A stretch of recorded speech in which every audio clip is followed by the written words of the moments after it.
Thinline Ibanez. Look how thin that is. Isn't that beautiful? And look at that finish. Well, we're going to talk about this thing today. But before we get started, of course, I gotta do a little show and tell. Do you remember show and tell when you were in school? I loved show and tell. I like to hear what everybody's stories was. It was always fun to find something to bring to show and tell. Well, I'm going to do a show and tell today, and it's actually a little gift that I got, and it made me laugh when I got it. And so this was given to me today. They thought that I just might enjoy it, and it's a capo. But it's not just any capo. It's a shark capo. That just made me laugh. Look at that. It's got teeth and everything. But you know what? It works really good. Look at this thing. I'm going to put it on here. There we go. We'll just stick it right on there.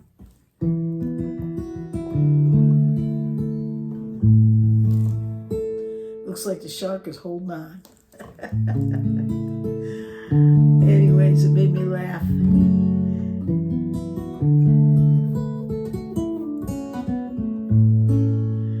But I'm going to use it. I think it's pretty cool. And because it works just fine. It works great. So there you have it. The most unusual capo I think I've ever seen. Maybe you've got one that can beat this one. I don't know. But I think that's pretty unique. All right. With that being said, let's get back on our subject. Ibanez. Now, Ibanez is a company that, I think they get left behind. I don't think people look their way as much as they should because they make some really, really nice instruments. And, of course, they have high quality. They have the Spectrum, and you can buy, lower costs and move all the way up with them. But even at their low end, I've played some Ibanez's that I just thought they were just fabulous. And I have one that I'm playing today. This is not mine. I borrowed it so I could show it to you. But it's the AEW C32FM Thinline. Okay, so this is a very thin guitar. You're looking at 2.5 inches on the depth. See that? And of course, on the body here, this is a smaller bout. It's 14 3/4, almost 15 inches. But it is super, super comfortable to hold. It's really lightweight. Just a very nice feeling instrument when you pick it up. And it looks pretty too. As you can see, the top has a flamed maple. And but they call it indigo sunset fade. That's what they call this finish. And you can see it's faded like a sunset. And when I first saw it, I thought that maybe they left it in the sun and that the finish was fading. Of course, I'd never seen finish fade like that, but I thought just maybe. I mean, did that really what happened?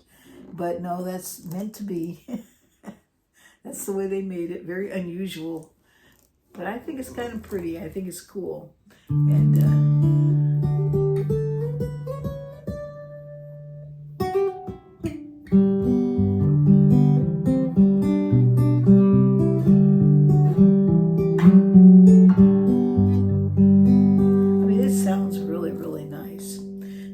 so it's a thin line instrument, and it has a pickup in it, and I have it on right now.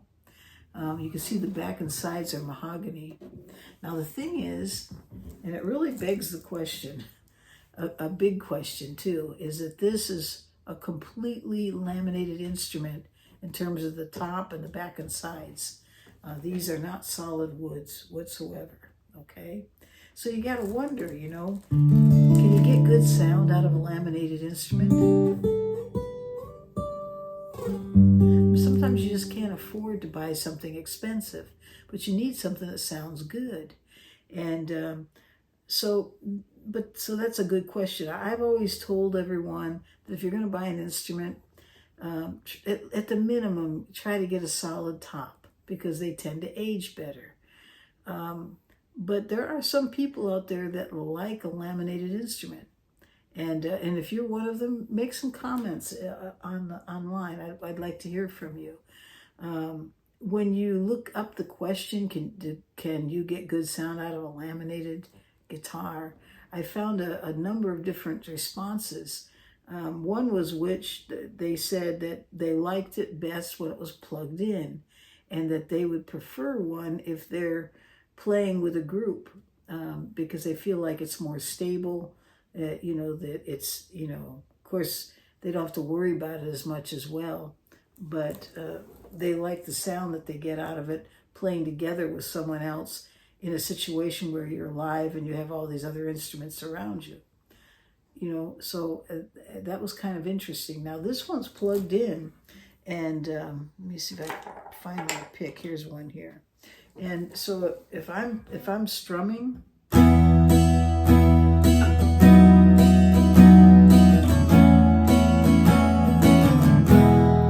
that sounds really good.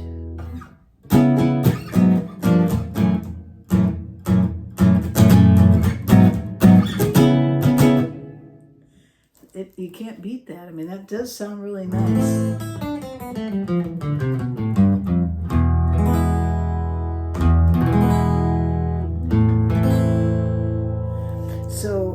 So I would say, yeah, you can get good sound out of a laminated instrument. This is laminated. I think that sounds pretty halfway decent. How much does this guitar cost? Well, if you're going to buy it new, you're looking at $450 from Sweetwater. I think they sell it. I've seen it on a different number of different places, but I've also seen it on Reverb and also eBay used. And I think if you look and you kind of wait, you might be able to get one for $325, $300, somewhere in there.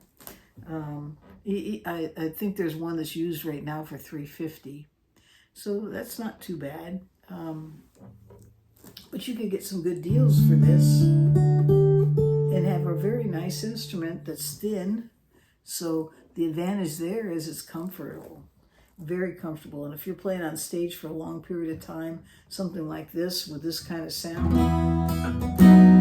would be really nice, because you could hold it for a long time and not get tired.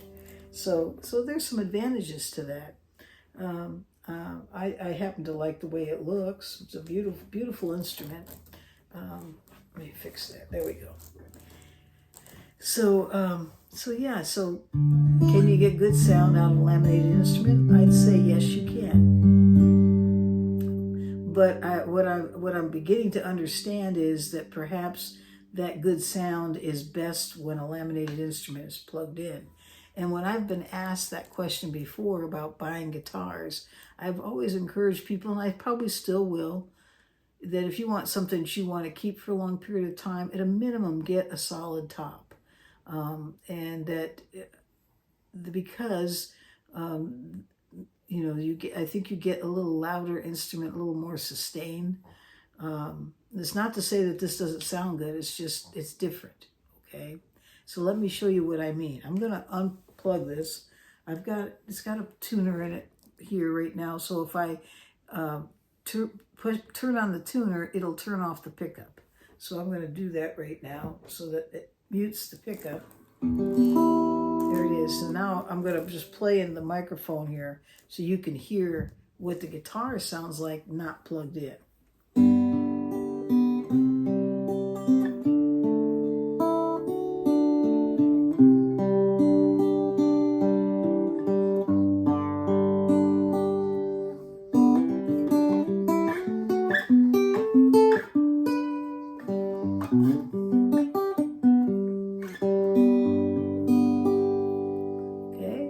So you can hear it's a little bit on the flat side. You pick that up, but it has nice bass. And I think the highs are nice too.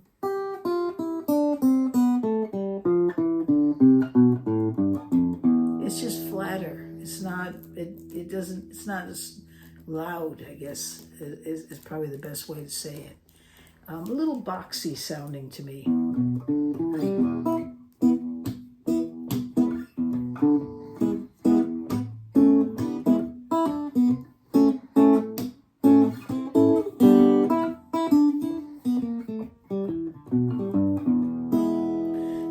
Plug that back in.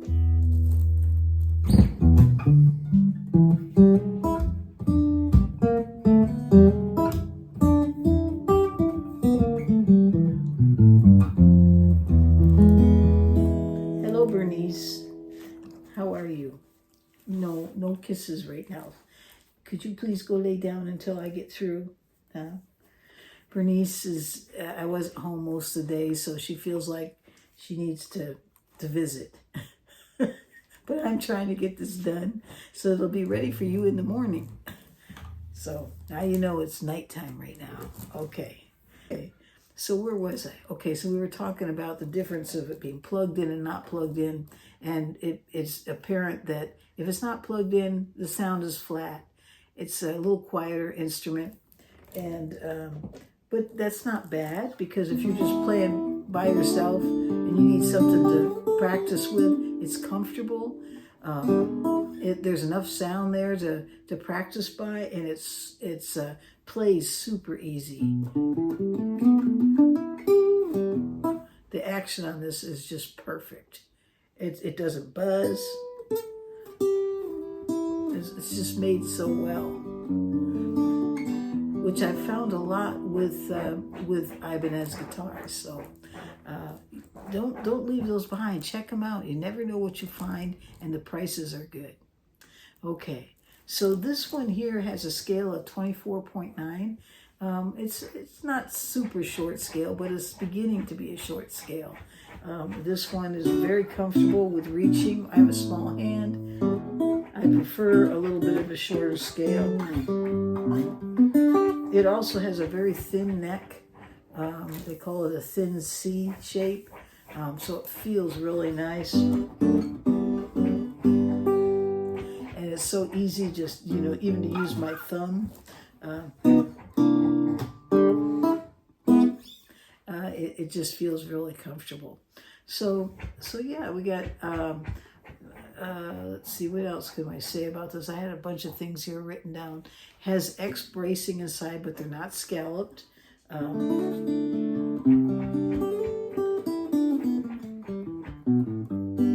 it sounds really, really nice. Let me turn that pickup back on.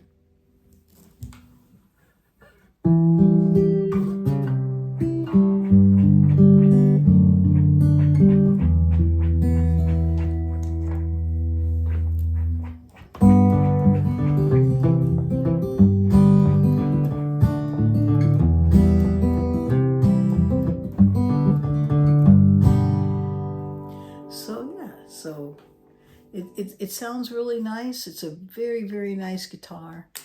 And if you're in the market for a guitar and you want one that's thin line, you don't have a lot of money to spend, go check one of these out. I think it's well worth the money.